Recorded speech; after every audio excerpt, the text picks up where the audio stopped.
아멘. 금년 저희 교회에 주신 비전의 말씀이 뭐죠? 하나됨을 지켜라. 이번 특세 주제도 뭐예요? 하나됨입니다. 하나됨. 말이 하나됨이지 쉬워요, 어려워요? 어려워요. 왜 이렇게 어려울까요? 만약에 이게 쉬웠으면 이렇게까지 성경이 우리에게 하나 되라, 하나 되라, 하나됨을 지켜라. 왜 이렇게 어려울까?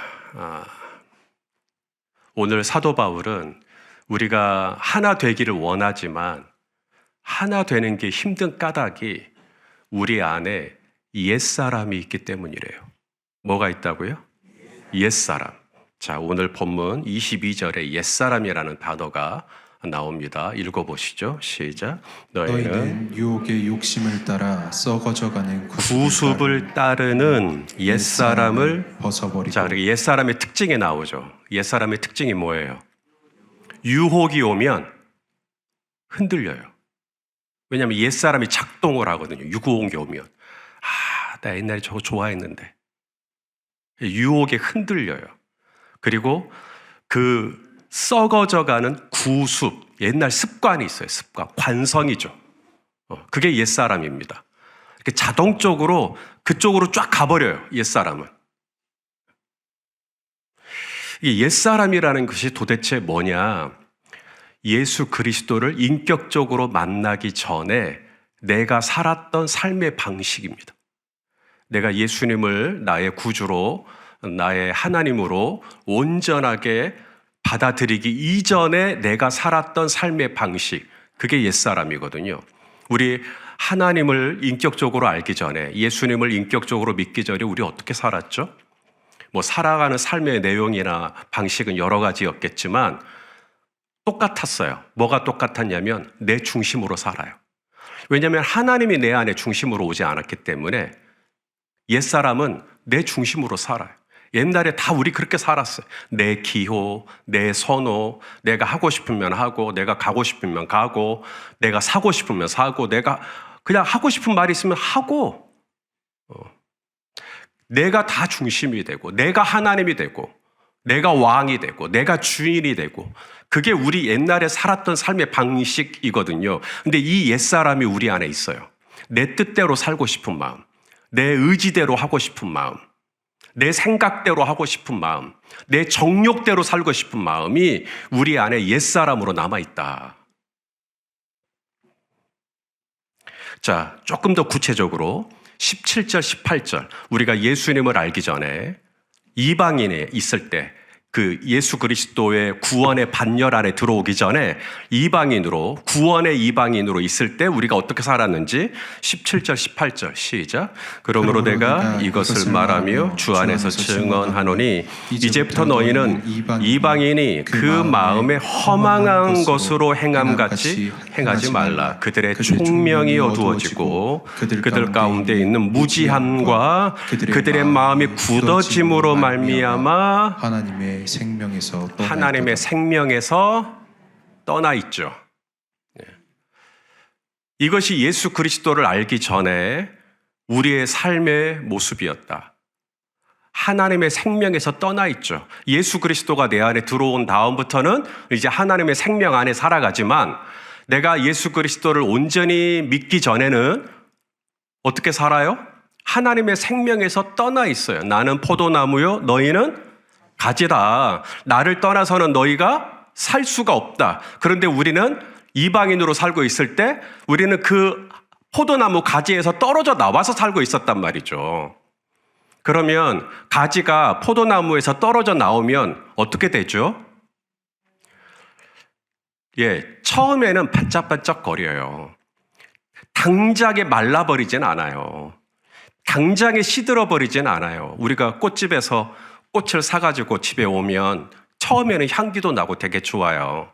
하지만 얼마 못 가서 곧 시들어버리고 말죠. 포도나무에서 벗어난 하나님의 생명에서 떠나 있는 우리의 인생은 처음에는 좀 반짝거리고 처음에는 좀 윤이 나고 처음에는 좀 괜찮아 보일지 모르지만 하나님의 생명에서 떠나 있기 때문에 결국은 어떻게 되죠? 말라버립니다. 이걸 마음의 허망함이라고 표현해요. 마음의 허망함이라는 이 원어가 뭐냐면 텅 비어 있다는 것입니다. 이게 구약에서는 어떻게 쓰였냐면 헛되고 헛되며 헛되고 헛되니 모든 것이 헛되도다. 이 똑같은 단어가 허망함입니다. 그러니까 하나님의 생명에서 떠난 인생은 항상 헛된 삶을 사는 거예요. 허해. 인생이 허해. 뭐가 좀 비어 있어요. 뭐가 이렇게 채워져 있질 않아요. 그래서 그 텅 빈 마음을 뭐로 채울까요? 하나님의 생명에서 떠나 있는 인생이 그 허한 마음, 헛한 마음을 뭐로 채우냐면 돈으로 채우려고 합니다. 그래서 돈이 좀 들어오면 내가 좀 채워진 것 같은 거예요. 아니면은 여자로 채우려고 합니다. 아니면은 명예, 권력, 이런 거로 막 채우려고 하는 거예요. 왜냐하면 사람이 헛하니까 그래요. 하나님의 생명에서 떠나 있기 때문에 야곱의 우물을 찾았던 사마리아 여인처럼 나도 막 야곱의 우물을 찾아가는 거예요. 거기서 게임도 하고, 거기서 운동도 하고, 거기서 동호회도 하고, 거기서 취미생활도 하고, 거기서 열심히 돈도 벌고, 그렇게 해서 채우려고 하는데 집에 딱 가서 샤워하고 옷 갈아입고 침대에 딱 누우면 헛하다, 이런 마음이 들어오는 거예요. 아직도 안 채워지는 거예요. 내가 이렇게 돈도 벌었고 내가 이렇게 지위도 올라갔는데 여전히 내 인생은 허망한 거예요. 왜? 당신의 허망함은 하나님의 생명에서 떠나 있기 때문에 그래요. 그래서 터진 웅덩이라고 그래요. 터진 웅덩이. 예레미야 선지자가 한 말씀입니다. 2장 13절 시작. 내 백성이 두 가지 악을 행하였나니 곧 그들이 생수의 근원되는 나를 버린 것과 스스로 웅덩이를 판 것인데 그것은 물을 가두지 못할 터진 웅덩이니라. 하나님의 생명, 생수의 근원에서 떠났기 때문에 이제 스스로 웅덩이를 파요. 거기서 물을 공급받으려고. 스스로 웅덩이를 팠는데 물이 부으면, 돈을 부으면 순간적으로 물이 차지만 시간이 지나면 금방 쫙 말라버리죠. 한 100억 정도 있으면 좋을 것 같다. 아니요. 101억이 또 부러워요. 그럼 101억이 있으면 좀 좋을 것 같다. 아니요. 이제는 200억이 부러워요. 계속 우리는 말라버리는 거죠. 왜냐하면 터진 웅덩이. 인생이 그래요. 하나님의 생명에서 떠난 것은 하나님의 생명 안으로 들어오기 전까지는 영생하도록 솟아나는 샘물이 없어요. 그래서 계속 야곱의 우물에 가서 물 떠와서 물 붓고 그걸 좀 마시고 한 2, 3일 정도 가나요? 또 다시 야곱의 우물 와서 또 퍼서 또 그걸 또 마시고, 주님은 내가 너에게 주는 생수는 그와 같지 아니하니 네 속에서 영원히 솟아나는 샘물이 되리라. 완전히 다른 차원이죠. 하나님의 생명 안에 들어가야만 높은 산이, 거친 들이, 초막이나 궁궐이나 내 주 예수 모신 곳이 그 어디나 하늘나라. 이게 하나님의 생명 안으로 들어오면 이제는 이 고백이 나오기 시작하는 거예요. 여호와는 나의 목자시니 내게 부족함이 없습니다. 하나님의 생명 안으로 들어온 거예요.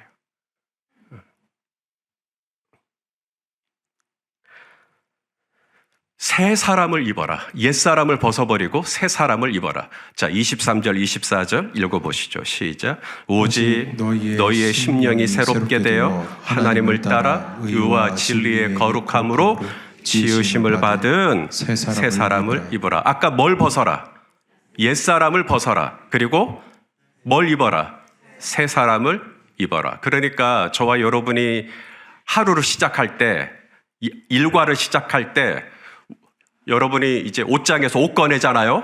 새 옷을, 이제 내가 오늘 입을 옷을 꺼내는 것처럼 항상 우리에게는 두 벌의 옷이 준비되어 있어요. 하나는 옛 사람의 옷이고요. 하나는 새 사람의 옷이고요. 내가 선택하기에 따라 달려 있어요. 유혹이 올 때 옛 사람의 옷을 입고 싶은 거예요. 하지만 새 사람의 옷을 입기로 결정하는 거예요. 이건 내 의지예요. 하나님, 내가 하나님을 따라 의와 진리의 거룩함으로 지으심을 입은 제가 새 사람을 입겠습니다. 새 사람을 입어라라는 말이 반복형 명령형이에요. 매일매일 내가 새 사람을 입기로 결정하는 것이죠. 옛사람을 벗어버리고도 마찬가지예요. 계속 벗어버리는 거예요. 계속. 주님 나라 갈 때까지. 그걸 성화라고 해요.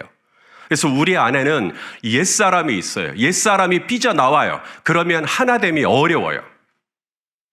옛사람이 삐져나오기 때문에 하나 되었다가도 또 깨지려고 막 해요.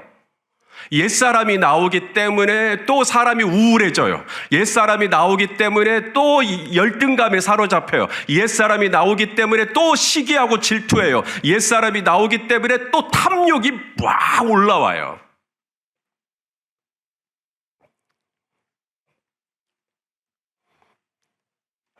C.S. 루이스 순전한 기독교라는 책에 지하실에 살고 있는 쥐, 여러분 지하실에 쥐가 살고 있습니까? 지하실에 살고 있는 쥐에 대한 이야기가 나오거든요. 자, 어둡고 축축하고 냄새나고 딱 뭐가 살기 좋아요? 예? 예, 쥐가 살기 좋단 말이죠. 어둡고 축축하고 냄새나고, 자, 그런데 이 지하실에 빛이 들어오는 겁니다. 언제? 내가 예수 그리스도를 영접할 때. 빛으로 오신 예수님을 내가 영접할 때 지하실에 빛이 들어오는 거예요. 그러면 쥐가 어떻게 됩니까? 쥐가 다 없어지죠? 쥐가 사라지잖아요. 예? 숨어 있어요. 바로 그 비유예요. 옛사람. 쥐가 없어지는 게 아니에요. 빛이 딱 들어오면 쥐들이 순간적으로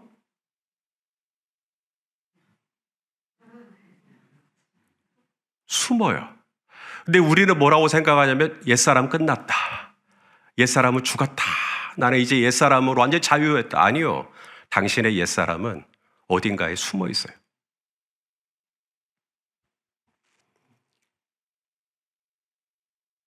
예수 그리스도를 믿고 새 사람이 되었고 그리스도 안에서 새로운 피조물이 되었다고는 하지만 여전히 지하실에 살고 있는 쥐는 어딘가에 웅크리고 숨어 있어요. 여러분 안에는 쥐가 살고 있습니까? 몇 마리나 살고 계십니까?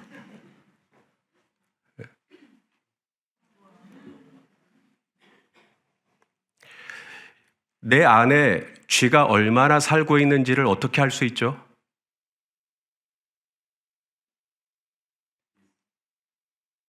딱 하나예요.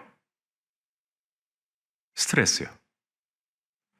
스트레스가 들어올 때, 스트레스를 받을 때, 내 안에 있는 쥐들이 나오기 시작해요.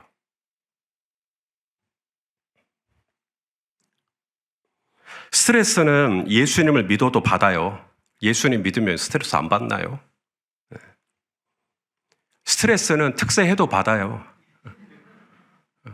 특세한다고 스트레스로부터 면제되는 건 아닙니다. 우리 다 스트레스 받아요. 비 오면 우산을 써요. 그러면 옷 하나도 안 젖죠?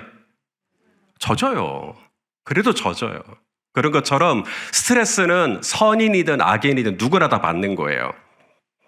뭐 저기 서울에서 삐까뻔쩍 사시는 장동건 씨는 뭐 비가 와도 옷이 안 젖는답니까? 그분도 아마 그분 나름대로 스트레스가 있을 것이고 나도 나대로의 스트레스가 있을 것이고, 근데 이런 스트레스들이 들어올 때 그 축축하고 음침하게 숨어있던 쥐들이 찍찍찍 소리 내면서 내 아래서 나옵니다.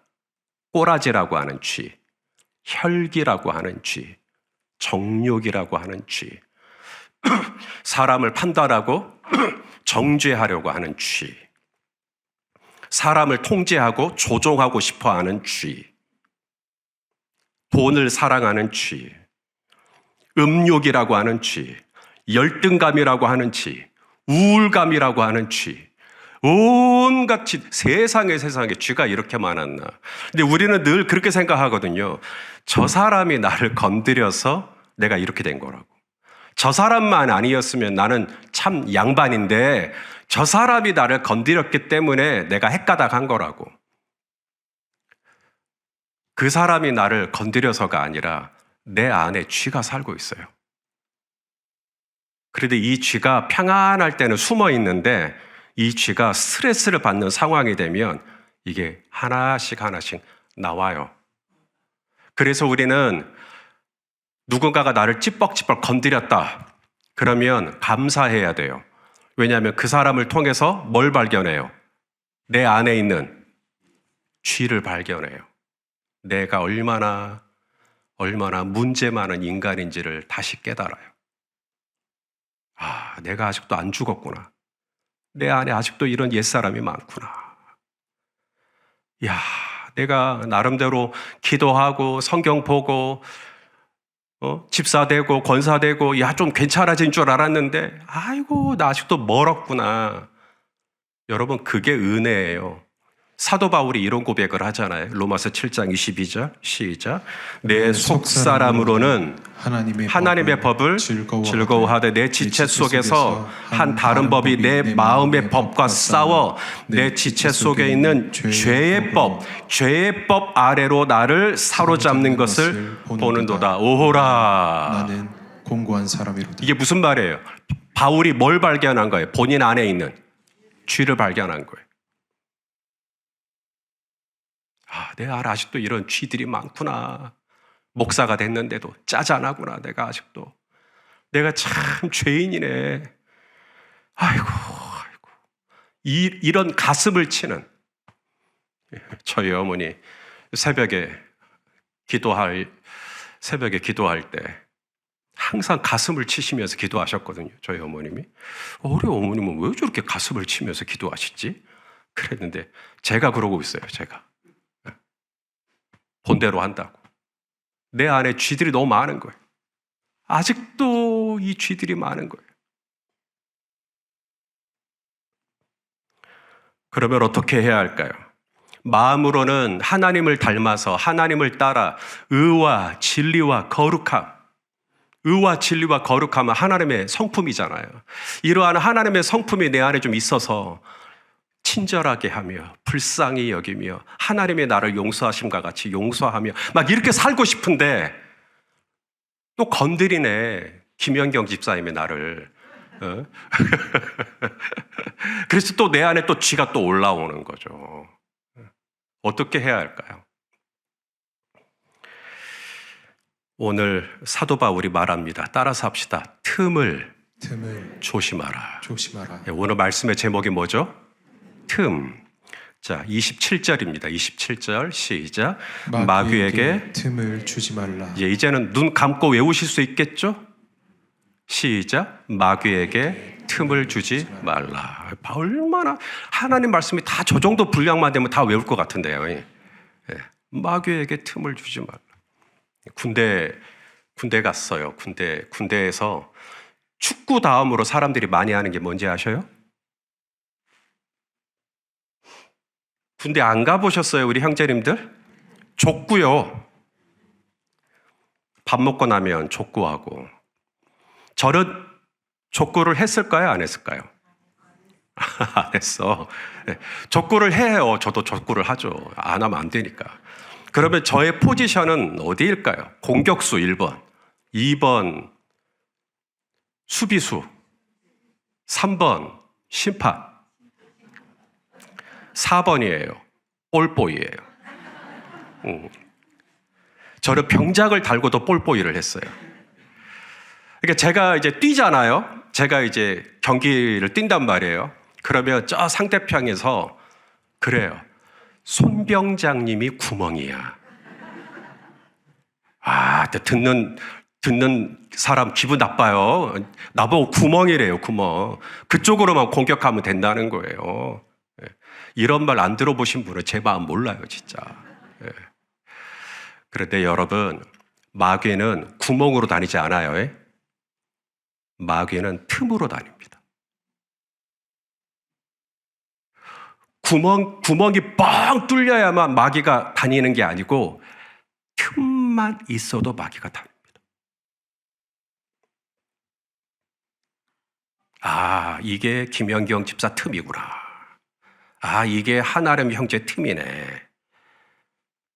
균열, 조그만한 균열, 틈만 보이면 마귀가 우리 안에 있는 쥐를 발동해요. 옛사람을 해요. 나와. 너 그 꼬라지 있잖아. 나와. 너 그 똥고집 있잖아. 고집. 완고함. 나와. 네 자존심 나와. 건드린다. 틈만 보이면 열받지, 짜증나지, 화나지, 너 무시할 것 같잖아. 가만히 있으면 안 되지. 너를 호구로 알잖아. 출애굽기 2장 12절 말씀을 같이 보겠습니다. 시작. 좌우를 살펴 사람이 없음을 보고 그 애굽 사람을 쳐 죽여 모래 속에 감추니라. 자, 모세에 대한 이야기입니다. 모세가 사람을 죽여요. 왜 죽이죠? 좌우를 살펴 뭐가 없어요? 나 아는 사람 없네. 좌우를 살폈더니 아무도 나 아는 사람이 없는 거예요. 그게 틈이에요, 틈. 요때 모세는 사람을 죽이기로 결정합니다. 여기서는 뭐 나 아는 사람 없으니까 내가 좀 까딱까딱 살아도 괜찮겠다. 그래서 그 사람을 죽여버려요. 이게 틈이에요. 좌우를 살펴. 아무도 없어. 요때 하자, 요때. 요 틈에 옛사람이 들어옵니다. 이 틈에 옛사람이 발동합니다. 이 틈 때문에 구멍이 아니에요.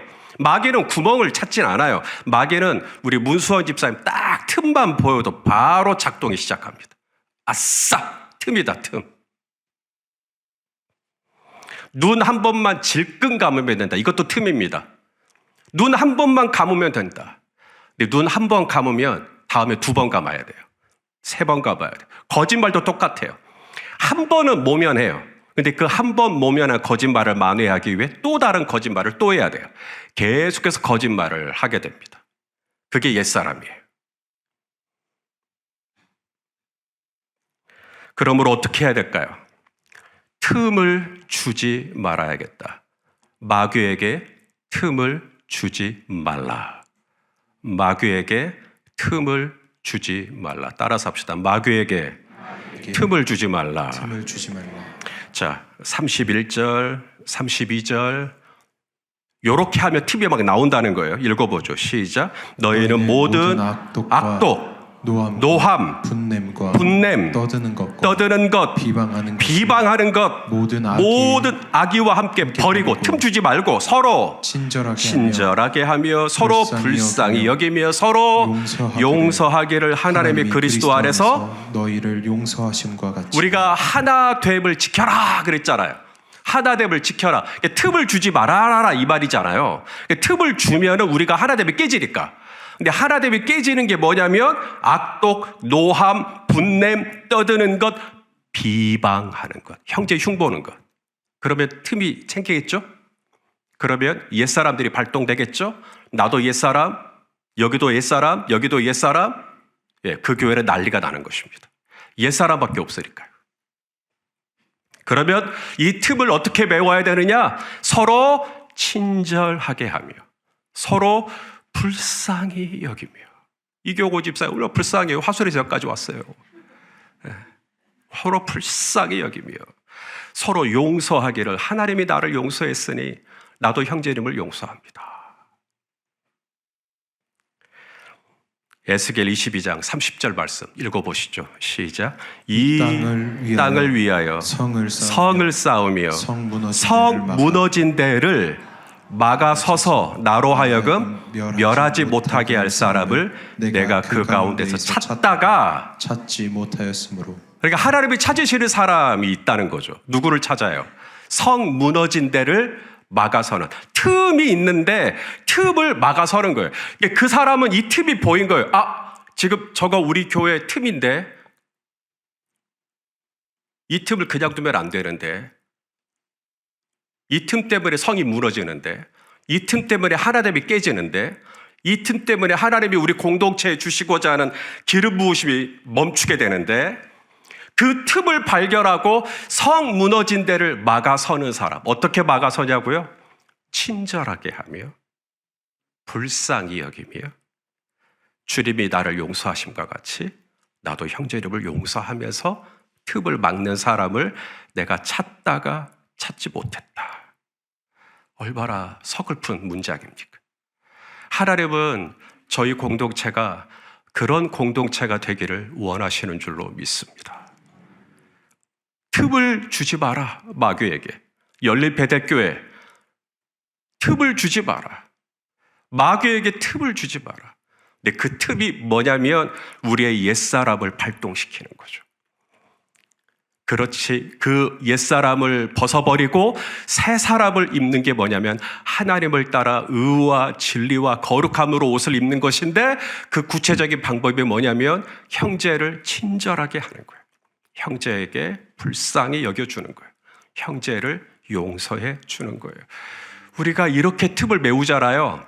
그러면 금년 한 해 하나님이 저희 공동체를 향한 뜻이 이루어질 줄로 믿습니다. 이 은혜가 있기를 예수 그리스도 이름으로 축원합니다. 기도하시겠습니다. 하나님, 구멍을 막으라고 말씀하신 게 아니라 틈을 막으라고 말씀하셨습니다.